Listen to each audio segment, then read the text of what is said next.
Welcome to the Real Board Loft. I'm Trip Forman. Today we got Jason Forrest with us. Jason, welcome.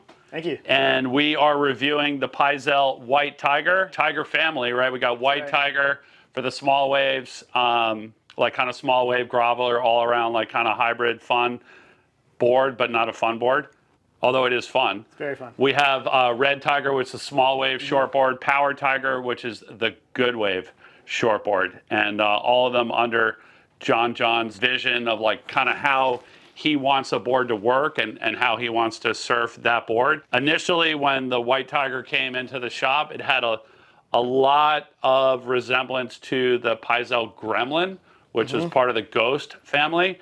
But obviously under John's watch, souped up, a lot more performance, and great small wave vibes. So Jason, why don't we dig into first your height and weight? Sure. As well as the dimensions and volume on this board. Yeah, so I'm 5'8", like 160 pounds, 155, 160 pounds.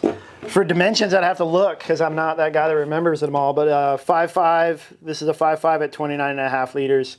This seems to be about the volume I seem to be riding lately, like 28.5 to 29. I'm liking more volume and catching more waves. So I picked this in that size. I have like an R&F that's a little smaller. And this size was just right for me. Okay. Yep. And volume-wise, so you're riding this like at the same as like your short boards and other boards in your quiver, or did you kind of step it up a little bit? A little bit up. More? Yeah, I would say like 28.5, 29 is like my short board sweet spot for those performance boards. But this one at 29.5, I mean, it's right there. It's right. Maybe but a little bit more, bit more, but in a 5'5", so it's squished down. Okay, awesome. And let's talk about the performance. Like, where did you find this board to work best? Like kind of wave height and also like the wave shape? Yeah, I mean, I think our waves here are majority, pretty crunchy top to bottom waves. I really only rode this board in small waves. Like I hardly ever took it out in anything that was bigger than this by any stretch of the imagination. So I mostly rode it in really small waves. And honestly, like, as I was saying before we started shooting, like, I don't think I have very many clips, like maybe 2, and I've had this board for over 2.5 years because every time I went and surfed it looked horrible or it was small, and I wasn't going to call Jeffrey or Greg for Cody or whatever, and I would go out there and just have an absolute blast and like come out and be like, oh, I should have called somebody. That was actually really good. Yeah. So I've really just surfed it in small waves, waist high in that range, and it's definitely really good in that size. Like it makes those sessions super fun. What is it that makes it good in the small waves, like compared to your short boards or even compared to the R&F? I would say like the R&F is the real one that I would compare this to. And that's kind of where a lot of times I'll have a hard time picking between this and the R&F. This one grovels better than the R&F. It rides smaller waves than the round nose fish. The round nose fish basically like one board, desert island board, like, take it everywhere, ride it and everything. Yeah. But this one, in my opinion, surfs more critically in small waves. I rode it both as a quad and as a thruster, so I've ridden it in both setups. Most recently, I've been riding it as a thruster, and I feel like the foam in the front up here like allows you to catch waves really well. With this wider nose, it glides into waves. But I mean, you would think that it's a pretty wide tail, but something about it, it just is able to surf really critically and tight in the pocket. And I feel like I've done some critical, nice turns on small waves that I normally wouldn't feel like I would be able to do. Yeah, I mean, I'd have to imagine that that's coming out of, or not even imagine or guess, that's got to be coming out of John, as far as like the ability to like take a board that used to be the Gremlin, and then tune it up into something that he's psyched with, Yeah, I mean, it's got a lot going on here in the bottom. That's a pretty solid double concave right through there. Yep. And so you feel that as you're like pumping down the line and going to do that tight critical turn. I'm not an air guy, like not doing those, and that you've seen John on this board just absolutely slaying airs, but this thing turns great. Like I've really had a good time on this board. In conditions when normally I would barely surf. Yeah, I mean, looking at this thing compared to like since we brought up R&F, like it definitely has like some more beef. In this section right here, but then the big one is the tail. Like it's got more tail, right? Because it doesn't have the swallow cut out of it.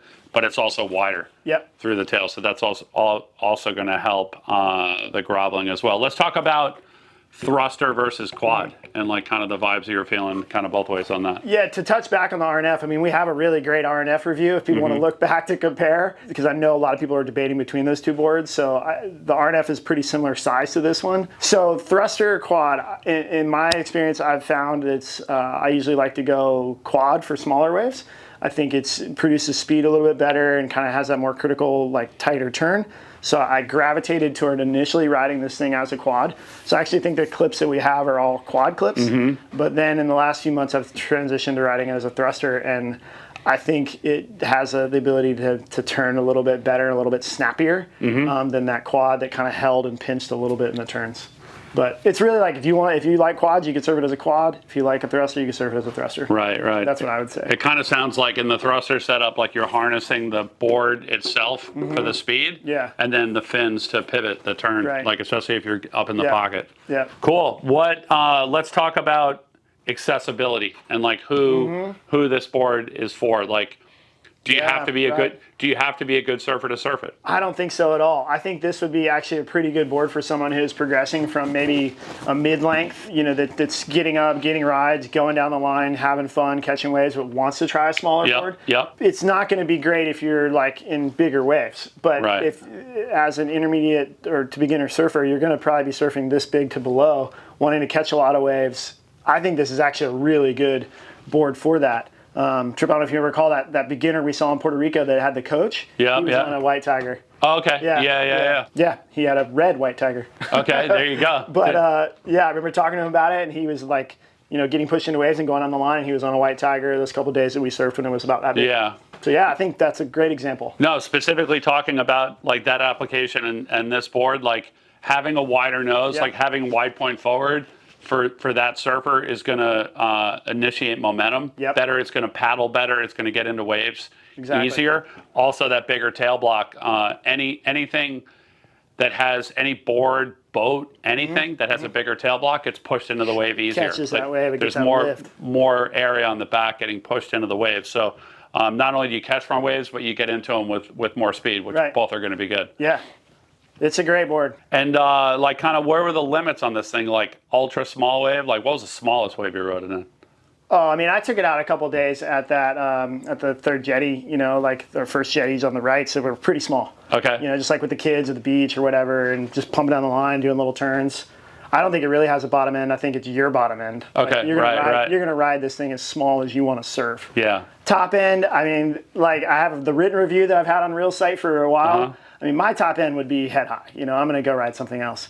But if you go watch the videos with John, I mean, he's riding waves that are this big, that is, Hawaii 2 foot or whatever. Boosting, So I think it's probably limitless in that regard. Depends on how you want to surf. Like, you want to fly down the line and do an air, ride it on a head high day, and the thing's going to be like a skateboard. Yeah, awesome, Jason. Well, hey, thank you so much. It's the Pyzel White Tiger. If any of the viewers out there have any questions on the White Tiger, or would like to place an order for one, whether it's PU poly like this one or any of the other constructions that Pyzel offers, you can always give us a call at the shop, 252-987-6000, or look us up online, realwatersports.com/surfing. Thanks for tuning in.